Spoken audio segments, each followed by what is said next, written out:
그 아이는 바보였습니다. 최소한 학교는 그렇게 판단했죠. 영어를 더듬고 눈을 자주 깜빡이고 질문에 바로 답하지 못한다는 이유로 지적장애 진단을 받은 한국인 소녀. 그렇게 그녀는 4년 동안 특수학급에 갇혀 있었습니다. 그랬던 그 아이가 MIT를 수석으로 졸업했습니다. 그리고 자신을 바보라 말했던 선생님 앞에 법정에서 변호사로 다시 섰습니다. 그날 판사가 울었습니다. 도대체 무슨 일이 있었던 걸까요? 세상의 감동은 오늘도 비행 중입니다. 좋아요와 구독은 감동 비행기의 연료가 됩니다. 안녕하세요.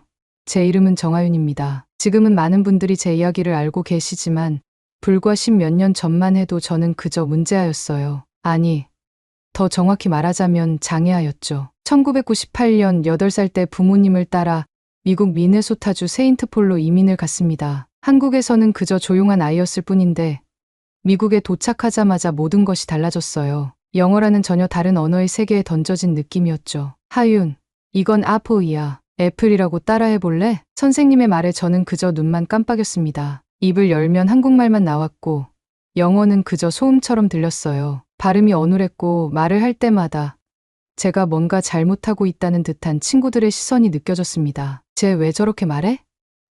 이상해. 계속 눈만 깜빡거려. 무서워. 아이들의 속삭임은 금방 놀림으로 바뀌었습니다. 쉬는 시간마다 혼자 구석에 앉아 있었죠. 학교는 점점 무서운 곳이 되어갔어요. 매일 아침 등교 시간이 다가올수록 배가 아프다고 울었습니다. 당시 제 마음은 어둡고 차가운 방에 갇힌 것 같았어요. 한 달 후 학교 상담교사가 저를 따로 불러 여러 테스트를 했습니다. 그리고 며칠 후 부모님은 학교로 호출됐죠. 정하윤 학생은 사회성 결핍과 ADHD 증상이 보입니다. 게다가 언어 발달 지연도 심각한 수준이에요. 상담교사의 사무실은 작고 답답했습니다. 저는 의자에 앉아 다리를 계속 흔들었어요. 엄마는 제 손을 꼭 잡고 있었습니다. 특수학급으로 배치를 권고드립니다. 하윤이의 경우 일반 학급에서는 따라가기 어려울 겁니다. 상담교사의 말에 엄마의 손에 힘이 들어갔어요. 그때 담임 선생님이 덧붙였습니다. 솔직히 말씀드리자면 이 아이는 고등학교 졸업도 어려울 겁니다. 대학은 글쎄요. 무리라고 봐야죠. 그 말을 들은 순간 엄마의 눈에서 눈물이 흘러내렸습니다. 저는 그 모든 말을 이해할 수 없었지만 뭔가 끔찍한 일이 일어났다는 건 알 수 있었어요. 그날 밤 엄마는 아빠와 한국말로 오랫동안 이야기했습니다. 저는 이불 속에서 엄마의 흐느끼는 소리를 들었어요. 우리 하윤이가 바보가 아니에요. 단지 언어가 다를 뿐이에요. 아빠는 조용히 엄마를 달랬지만 그의 목소리에도 떨림이 있었습니다. 그날 밤 저는 처음으로 제가 다르다는 것을 느꼈어요. 하지만 그게 무엇을 의미하는지는 알 수 없었습니다. 다음 날 저는 특수학급으로 옮겨졌습니다. 교실은 일반 교실보다 작고 아이들도 적었어요. 선생님은 친절했지만 마치 아기 대하듯 말했습니다. 제게 너무 쉬운 퍼즐을 주고는 잘했어 라고 말했죠. 그때 제 마음에 처음으로 분노가 일었습니다. 제가 뭔가를 잘 못한다는 건 알았지만 이건 너무했어요. 학교가 끝나고 집에 돌아오면 엄마는 매일 같이 저와 책을 읽었습니다. 하지만 영어책이 아닌 한글 동화책이었어요. 그리고 엄마는 저에게 이렇게 말했습니다. 하윤아, 너는 결코 바보가 아니야. 단지 다른 방식으로 세상을 보는 거야. 그리고 그건 아주 특별한 일이란다. 당시에는 엄마의 말을 온전히 이해하지 못했습니다. 하지만 지금 생각해보면 그때 엄마의 믿음이 없었다면 저는 정말 장애아가 되었을지도 모르겠네요. 학교에서는 여전히 문제아였지만 집에서만큼은 저는 그저 하윤이었습니다. 그리고 그 작은 믿음이 제 인생을 완전히 바꿔놓게 될 줄은 그때의 저는 전혀 몰랐죠. 특수학급으로 옮겨진 후 제 일상은 완전히 달라졌습니다. 다른 교실, 다른 수업, 다른 시간표였죠. 일반 학급 친구들은 쟤는 바보 교실에 있는 애야라고 수군거렸어요. 처음엔 가슴이 아팠지만 곧 무감각해졌습니다. 학교에서는 여전히 영어가 큰 장벽이었어요. 하지만 집에 돌아오면 상황이 달랐죠. 엄마는 매일 저녁 한글 동화책을 읽어주셨습니다. 옛날 옛적의 작은 마을에 한 소녀가 살았어요. 엄마의 목소리로 들려오는 이야기 속에서 저는 자유로웠어요. 학교에서는 말 한마디 못하던 제가 집에서는 끊임없이 질문했습니다. 엄마, 그 다음에는 어떻게 됐어요? 소녀는 왜 숲으로 갔어요? 엄마는 특수교사 출신이었어요. 한국에서 언어 발달 지연 아이들을 가르쳤던 경험이 있으셨죠. 그래서 제 상황을 더 잘 이해하셨던 것 같습니다. 하윤이는 단어를 못 외우는 게 아니에요. 단어 체계 자체가 익숙하지 않은 거예요. 엄마는 아빠에게 이렇게 설명하셨어요. 그리고 저만의 교육 방식을 만들어 나가셨죠. 한 달쯤 지났을 때 놀라운 일이 일어났습니다. 옛날 옛적의 작은 마을에 한 소녀가 살았어요. 엄마가 책을 펴자 제가 먼저 말했어요. 그 소녀는 매일 아침 일찍 일어나 물을 기르러 갔어요. 엄마는 깜짝 놀라셨죠. 제가 문장 전체를 외우기 시작한 겁니다. 처음에는 한 문장, 두 문장이었지만 곧 페이지 전체를, 그리고 책 전체를 외웠어요. 엄마는 그때 미소 지으며 말했습니다. 하윤이는 다른 방식으로 언어를 배우고 있구나. 그리고 수학은 완전히 다른 이야기였죠. 숫자는 언어의 장벽을 넘어섰어요. 9살 때 엄마가 장난삼아 1부터 100까지의 소수를 찾아보라고 했을 때 저는 손가락으로 하나씩 세어 모두 찾아냈습니다. 엄마는 또다시 놀라셨어요. 어떻게 알았어? 2로 나누어 떨어지면 소수가 아니에요. 3으로 나누어 떨어져도 소수가 아니고요. 그렇게 확인했어요. 제 설명에 엄마는 잠시 말을 잃으셨습니다. 그날부터 엄마는 집에서 수학 공부를 더 강화하셨어요. 숫자와 도형, 패턴을 이용한 게임을 많이 했죠. 저는 그 시간이 너무 즐거웠습니다. 학교에서의 좌절감과 달리 집에서의 수학 시간은 제게 자신감을 주었어요. 하윤이는 논리적 사고가 뛰어나구나. 엄마의 관찰이었죠. 하지만 학교에서는 여전히 언어 발달 지연 아이였습니다. 선생님들은 제가 수학 문제를 쉽게 풀 때도 그저 운이 좋았네라고 말했어요. 1년이 지나고 저는 한글 동화책을 완전히 외우게 되었습니다. 엄마는 이제 더 복잡한 책을 읽어주기 시작했어요. 어린이 백과사전, 과학동화, 역사책까지. 학교에서 돌아오면 바로 책장으로 달려갔죠. 영어의 세계에서 받은 상처를 한글의 세계에서 치유받는 느낌이었습니다. 기억에 남는 건 엄마가 만들어주신 언어 게임이었어요. 한글 단어 카드를 수백 장 만드셨는데 그걸로 다양한 게임을 했습니다. 단어 조합하기, 이야기 이어가기, 단어로 수학 문제까지 만들었죠. 처음엔 재미있는 놀이였지만 나중에 깨달았어요. 엄마는 저만의 학습 방법을 찾아주고 계셨던 겁니다. 아빠도 힘이 되어주셨어요. 매주 토요일 아빠와 산책 시간에 미네소타 숲길을 걸으며 자연, 우주, 인생에 대해 이야기했죠. 모두 한국어였습니다. 그 시간 동안 저는 장애 아이가 아니라 그저 호기심 많은 소녀였어요. 하윤아, 내가 세상을 어떻게 보든 그건 내 고유한 방식이야. 절대 부끄러워하지 마. 아빠의 이 말이 제 마음에 깊이 새겨졌습니다. 학교에서 여전히 힘들었지만 집에서의 시간들이 제게 버티는 힘을 주었어요. 10살이 되던 해 제 머릿속에서 뭔가가 달라지기 시작했습니다. 한글책을 읽으면서 단어를 외우는 것을 넘어 문장의 구조를 알아차리게 됐어요. 한글이 자음과 모음으로 이루어진 패턴,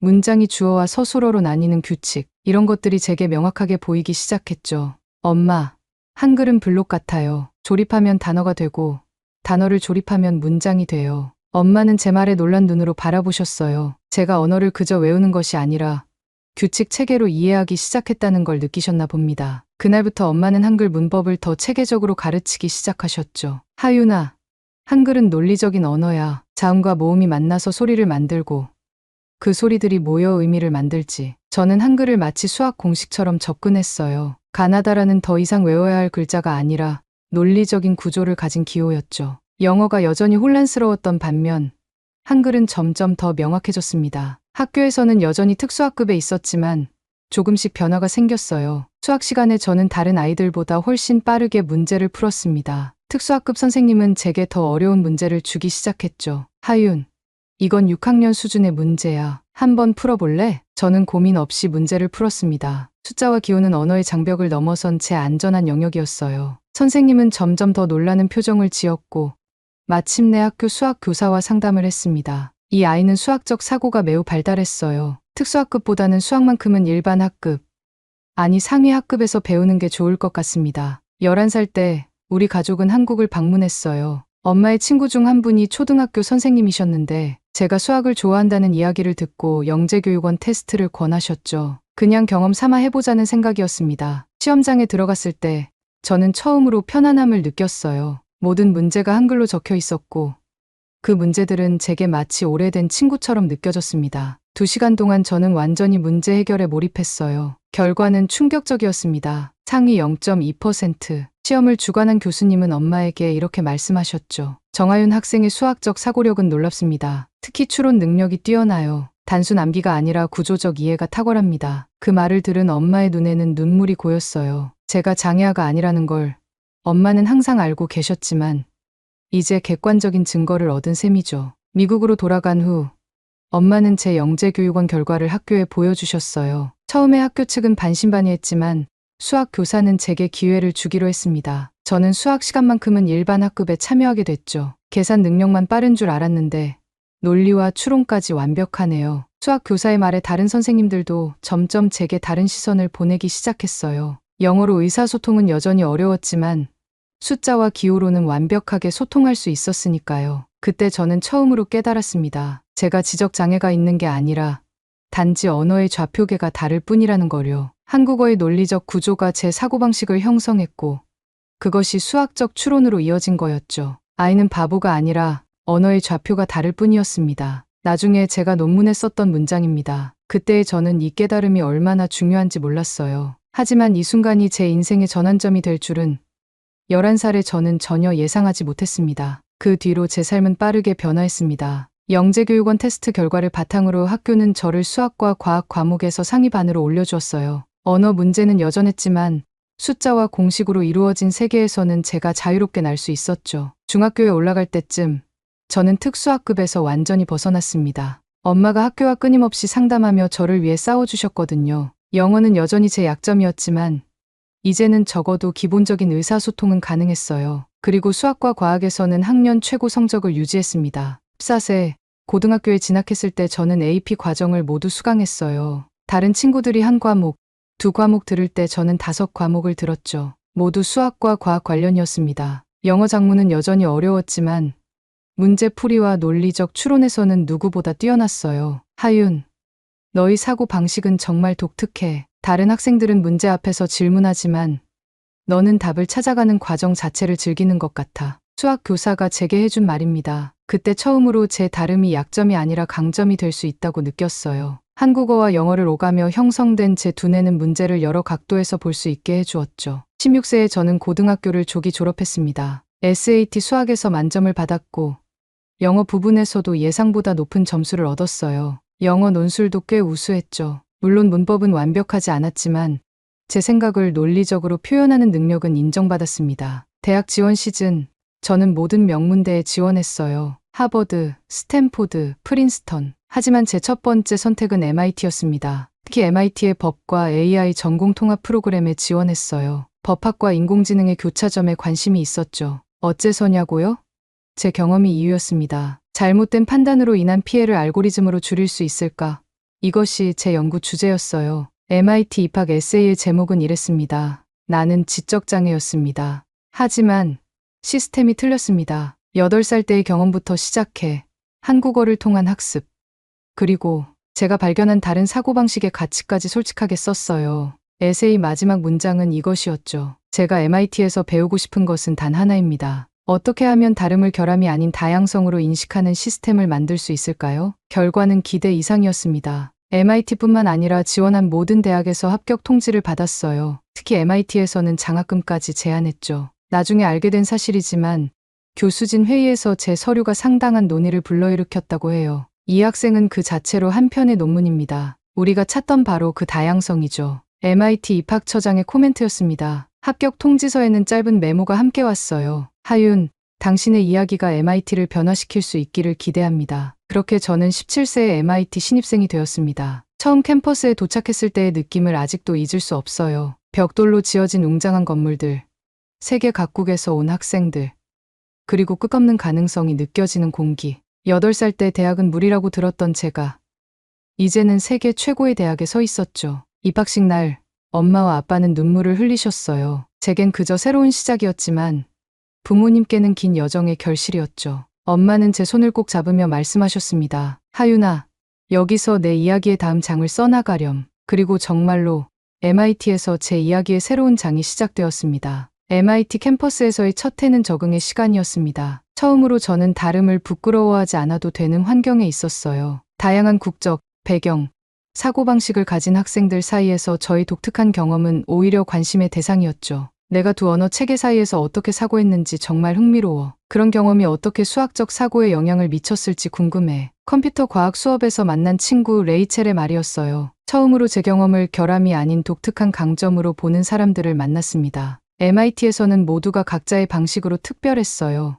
2학년이 되자 저는 본격적으로 제 관심 분야에 몰두했습니다. 인공지능과 윤리, 법과 알고리즘, 교육 시스템의 공정성 같은 과목들을 수강했어요. 특히 장애와 소수자 권리 세미나는 제게 큰 영향을 주었습니다. 오늘은 교육 시스템 내에서의 오진 사례에 대해 논의해보겠습니다. 이는 단순한 실수가 아니라 시스템적 편향이 낳은 결과일 수 있죠. 교수님의 이 말에 저는 손을 들었어요. 평소 수업에서 발언이 적었던 저였지만 이번만큼은 제 이야기를 나누고 싶었습니다. 제가 직접 경험한 사례를 발표해도 될까요? 그날 세미나에서 저는 처음으로 제 이야기를 공개적으로 했어요. 8살 때 지적장애 판정을 받았던 일, 언어와 문화적 차이가 어떻게 오진으로 이어졌는지, 그리고 한국식 교육 방식이 어떻게 제 가능성을 살려냈는지를 말했습니다. 제가 문제였던 것이 아니라 저를 판단한 기준에 문제가 있었어요. 단일 언어, 단일 문화적 관점에서만 지능을 평가하는 시스템은 근본적으로 불완전합니다. 발표가 끝난 후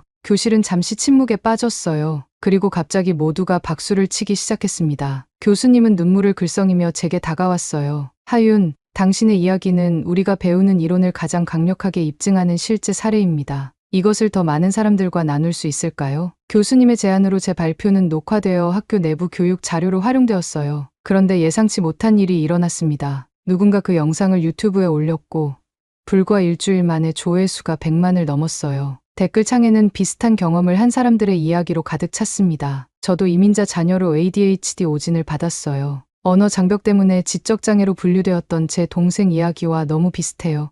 교육 시스템이 변해야 한다는 증거입니다. 그 영상은 예상치 못한 파장을 일으켰어요. 교육 블로그들이 제 사례를 인용하기 시작했고 심지어 몇몇 교육 정책 단체에서 연락이 오기도 했습니다. 가장 놀라운 것은 미네소타 교육청 전직 교사들로부터 받은 메일이었어요. 하윤 씨의 이야기를 보고 깊이 반성했습니다. 저도 비슷한 판단 실수를 했을지 모른다는 생각에 밤잠을 이루지 못했어요. 그 메일을 읽으며 저는 깨달았습니다. 제 개인적인 경험이 더 큰 변화를 만들어낼 수 있다는 것을요. 그래서 결심했어요. 더 적극적으로 목소리를 내기로 했습니다. MIT 법학 교수님의 도움을 받아 저는 미네소타 교육청을 상대로 차별적 분류 시스템에 대한 교육 행정소송을 제기했습니다. 목적은 개인적인 배상이 아니라 시스템 자체의 변화였어요. 이 소송은 저만을 위한 것이 아닙니다. 지금도 비슷한 상황에 처한 수많은 아이들을 위한 거예요. 다름이 결함으로 판단되지 않는 교육 환경을 만들고 싶습니다. CNN과의 인터뷰에서 한 말입니다. 이제 저는 더 이상 침묵하지 않기로 했어요. 제 경험이 변화의 씨앗이 될 수 있다면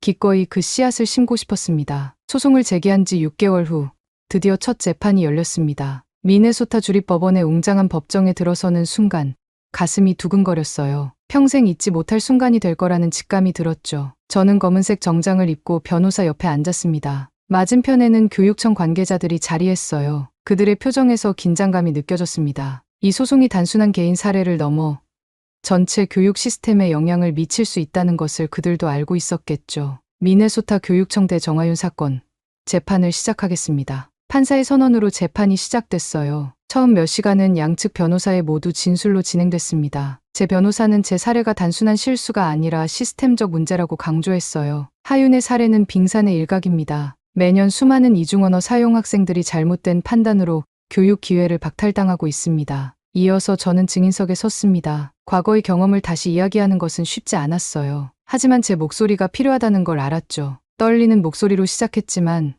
점차 확신에 찬 목소리로 바뀌었습니다. 8살 때 저는 영어를 못한다는 이유만으로 지적장애라는 꼬리표를 달았습니다.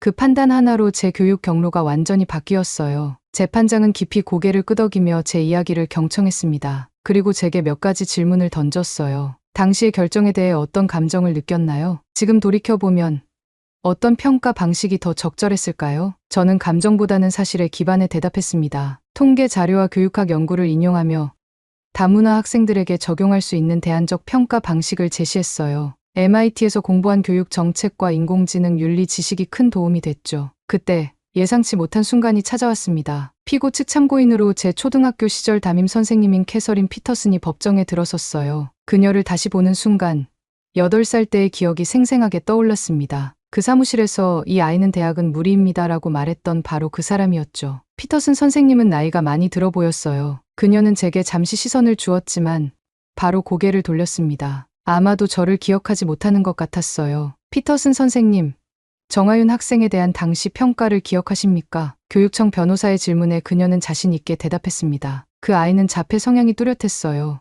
눈 맞춤도 피하고 질문에 대답도 잘 안 했죠. 특수학급 배치는 정당한 결정이었습니다. 순간 법정이 조용해졌어요. 제 변호사가 교차 신문을 시작했습니다. 하윤 학생의 모국어가 무엇인지 알고 계셨습니까? 한국어였던 것 같아요. 한국어로 하윤 학생과 대화를 시도해 보셨습니까? 그럴 필요가 없었어요. 미국 학교니까요. 문화적 차이가 행동에 영향을 미칠 수 있다는 교육은 받으셨습니까? 질문이 계속되자 피터슨 선생님은 점점 불편해 보였습니다. 그때 재판장이 제게 질문할 기회를 주었어요. 정양, 피터슨 선생님에게 묻고 싶은 것이 있나요? 잠시 침묵 후 저는 조용히 말했습니다. 피터슨 선생님, 당신은 기억 못하겠지만 저는 잊지 않았습니다. 당신의 말 한마디가 제 인생을 얼마나 바꿔놓을 뻔했는지. 하지만 오늘 이 자리는 당신을 탓하려는 게 아니에요. 시스템을 바꾸고 싶을 뿐입니다. 피터슨 선생님의 눈에 놀라움이 스쳤어요. 그제서야 저를 알아본 것 같았습니다. 재판장은 제 진술 태도에 깊은 인상을 받은 듯했어요. 정양의 진술은 전문가 수준의 명확함과 객관성을 보여주고 있습니다. 이는 그 자체로 하나의 증거가 될 수 있겠군요. 재판은 3개월 동안 계속되었습니다. 양측의 증인과 전문가들이 번갈아가며 증언했어요. 교육평가 방식의 문제점, 문화적 다양성에 대한 인식 부족, 언어 장벽이 학생 평가에 미치는 영향 등이 집중적으로 논의됐죠. 마침내 판결이 내려지는 날이 왔습니다. 법정은 이례적으로 많은 사람들로 가득 찼어요. 저는 엄마, 아빠와 함께 앉아 있었습니다. 손에는 땀이 배어났죠. 본 재판부는 미네소타 교육청의 현행 특수교육 분류 시스템에 문제가 있다고 판단합니다. 판사의 목소리가 법정에 울려 퍼졌어요. 저는 숨을 죽였습니다. 다문화 및 이중언어 학생들에 대한 평가는 언어 능력과 분리하여 이루어져야 하며 문화적 배경을 고려한 평가 도구가 개발되어야 합니다. 미네소타 교육청은 6개월 내에 이러한 변화를 반영한 새로운 평가 시스템을 제출할 것을 명령합니다. 그 순간 법정은 환호성으로 가득 찼어요. 엄마는 눈물을 흘리셨고 아빠는 제 어깨를 꽉 붙잡았습니다. 우리가 이겼어요. 개인적인 승리를 넘어 시스템 자체를 변화시키는 판결이었습니다. 판결 이후 제 이야기는 전국 뉴스로 퍼졌어요. 지적장애 판정을 받았던 소녀, 교육 시스템을 바꾸다라는 헤드라인이 신문을 장식했죠. 이 사례는 미국 내 다른 학군에도 영향을 미쳤습니다. 여러 주에서 유사한 정책 변화가 시작됐어요. 그리고 가장 놀라운 연락이 왔습니다. 유엔 장애인 권리 포럼에서 제게 연설을 요청한 거예요. 전 세계 교육 정책 전문가들 앞에서 제 경험을 나누고 변화의 필요성을 이야기해달라는 초대였습니다. 2005년 봄, 저는 뉴욕 유엔 본부에 섰습니다. 전 세계에서 온 사람들 앞에서 제 이야기를 시작했어요. 8살 때 저는 말을 잘 못한다는 이유로 문제아가 되었습니다. 하지만 문제는 제가 아니라 저를 판단한 기준이었어요. 제 연설을 듣는 청중의 눈빛이 점점 달라지는 것을 느꼈습니다. 그들은 제 이야기에 깊이 공감하고 있었어요. 이것은 단순한 교육의 문제가 아니라 인간 존엄에 관한 문제입니다. 우리는 모두 다르게 생각하고, 다르게 배우고, 다르게 성장합니다. 그 다름이 결함으로 판단되는 순간, 우리는 인간의 잠재력을 제한하게 돼요. 연설이 끝난 후 기립박수가 이어졌습니다. 여러 나라의 대표들이 제게 다가와 감사의 말을 전했어요. 제 경험이 그들의 국가 정책에도 영향을 줄 수 있을 거라고 했죠. 유엔 포럼 이후 제 활동은 더욱 넓어졌습니다. 교육 정책 컨설턴트로서 여러 학교와 교육청에 자문을 제공했어요. 특히 이민자 자녀들과 다문화 학생들을 위한 평가 시스템 개발에 집중했습니다. 그리고 마침내 MIT 졸업식 날이 왔어요. 놀랍게도 저는 졸업생 대표 연설자로 선정되었습니다. 캠퍼스 잔디밭에 모인 수천 명의 졸업생들과 가족들 앞에 섰을 때 제 마음은 감사함으로 가득했어요. 저는 한글을 통해 논리를 배웠고 한국 엄마의 교육에서 희망을 배웠습니다. MIT에서는 제 목소리를 찾는 법을 배웠어요. 오늘 이 자리에 선 우리 모두는 각자의 방식으로 세상을 바꿀 준비가 되어 있습니다. 연설을 마치며 한국어로 덧붙였어요. 감사합니다. 엄마, 아빠. 우리 함께 걸어온 길이 헛되지 않았습니다. 관중석에서 엄마와 아빠는 눈물을 흘리셨어요. 그들의 희생과 믿음이 이 순간을 만들어냈다는 걸 알았습니다. 졸업식 후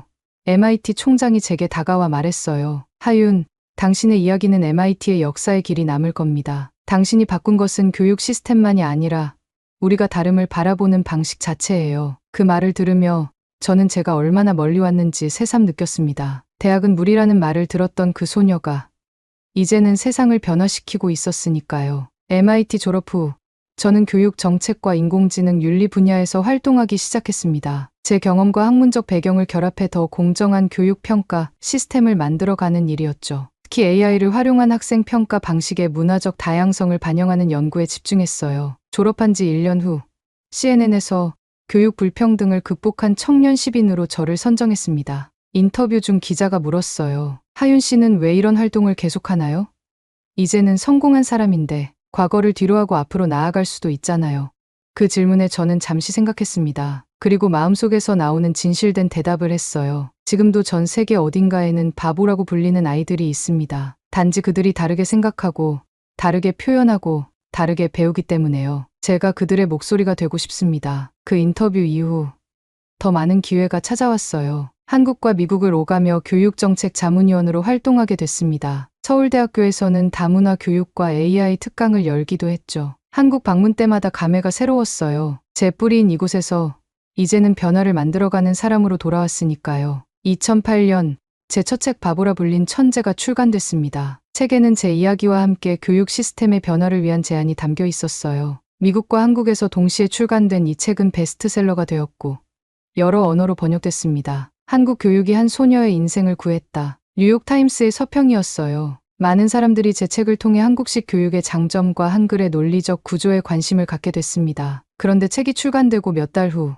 놀라운 이메일을 받았어요. 제 초등학교 특수학급 선생님이었던 마가렛 윌슨이었습니다. 하윤, 당신의 책을 읽었어요. 당시에 내가 얼마나 무지했는지 깨달았습니다. 미안해요. 짧지만 진심 어린 사과였어요. 저는 곧바로 답장을 보냈습니다. 윌슨 선생님, 당신을 원망한 적 없어요. 우리 모두 시스템의 일부였을 뿐이니까요. 지금이라도 변화를 인식해 주셔서 감사합니다. 그 이메일 교환이 계기가 되어 저는 특수교사 재교육 프로그램을 시작했어요. 문화적 다양성과 다중지능 이론을 바탕으로 한 교사 훈련 프로그램이었죠. 윌슨 선생님은 그 첫 번째 참가자가 되었습니다. 그날 이후 저는 제 자신을 다시 믿게 됐습니다. 이것은 제 프로그램에 참여한 한 학생의 말이에요. 중국에서 미국으로 이민 온 12살 소녀였죠. 그 아이의 눈빛에서 8살 때의 저를 보았습니다. 두려움과 혼란, 그리고 깊은 곳에 숨겨진 가능성까지. 지금 저는 30살이 되었습니다. 미국과 한국을 오가며 교육 정책과 AI 윤리 연구를 계속하고 있어요. 제 경험과 지식을 바탕으로 더 나은 세상을 만들어가는 일이죠. 때로는 지치기도 하지만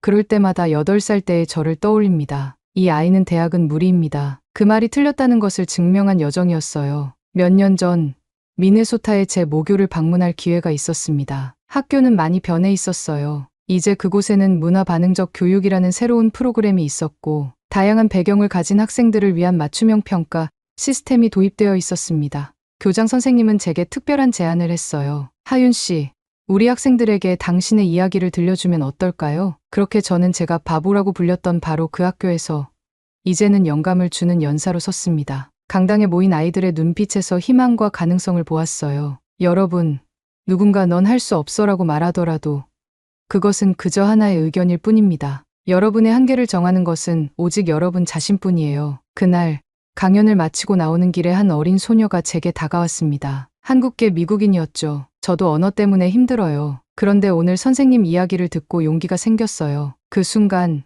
저는 제 여정이 헛되지 않았음을 다시 한번 확인했습니다. 제 이야기가 다른 누군가에게 희망이 된다면 그것이야말로 제가 바라는 모든 것이니까요. 오늘 이야기 마음에 남으셨다면 구독과 좋아요 한번 눌러주시면 더 따뜻한 감동으로 다시 찾아뵙겠습니다. 감동 비행기 여기서 인사드립니다.